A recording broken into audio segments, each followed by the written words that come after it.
Si vous êtes nouveau sur la chaîne, n'oubliez pas de vous abonner et de liker la vidéo. On commence. Depuis la déroute de Cyril Gane face à Jon Jones, à l'UFC 285, Cédric Doumbé prend un malin plaisir à se moquer de bon gamin. Dans chacune de ses prises de parole ou presque, il ne manque pas de tailler son compatriote. Récemment The Best est même allé encore plus loin, en imitant carrément ce dernier sur Combini. Provocation, quand tu nous tiens. Ils sont les deux combattants français, les plus en vue du moment, et ils ne pourraient pas être plus opposés. D'un côté on a le taiseux et sobre Cyril Gane, qui a travaillé jusqu'au sommet de l'UFC.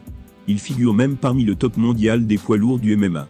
De l'autre il y a l'exubérant Cédric Doumbé, encore majoritairement cantonné au circuit français, toujours à l'affût d'une provocation.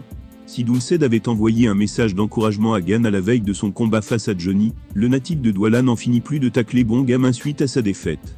Entre quelques provocations, le natif de Douala donne aussi son avis cash et honnête sur son homologue, comme il l'a fait récemment. Mais cette fois-ci, c'est à nouveau sur le registre du comique et du piquant que Doumbé s'est illustré.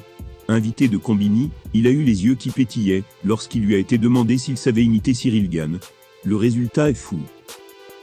Attends, qu'est-ce qu'il dit Cyril? Je suis vraiment en colère contre moi parce qu'on a travaillé, on a vraiment fait du good job. Mais je pense que le problème c'est dans les angles morts. Comme dirait mon coach, c'est les angles morts, c'est vraiment le problème.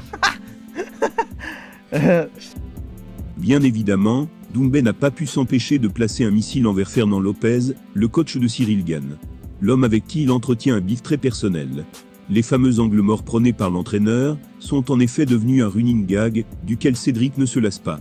La preuve avec le t-shirt qu'il porte lors de l'interview. Mais au-delà de Lopez, l'imitation n'est pas glorieuse non plus pour Cyril Gane. Si la précision vocale n'est pas du niveau d'un Laurent Gérard, Doumbé se concentre surtout sur les propos et l'éthique de langage du bon gamin. Ainsi que sur sa supposée mentalité soft, qui tend à rapidement le satisfaire. Quoi qu'il en soit, pas sûr que la plaisanterie amuse le principal intéressé. Cédric Doumbé continue de se délecter des malheurs de Cyril Gane, avec cette énième provocation envers le natif de La Roche-sur-Yon. Fidèle à lui-même, Cyril devrait continuer à ignorer son détracteur, qui assure pourtant ne pas lui vouloir du mal. D'après ses dires, il cherche simplement à le motiver. Drôle de méthode tout de même.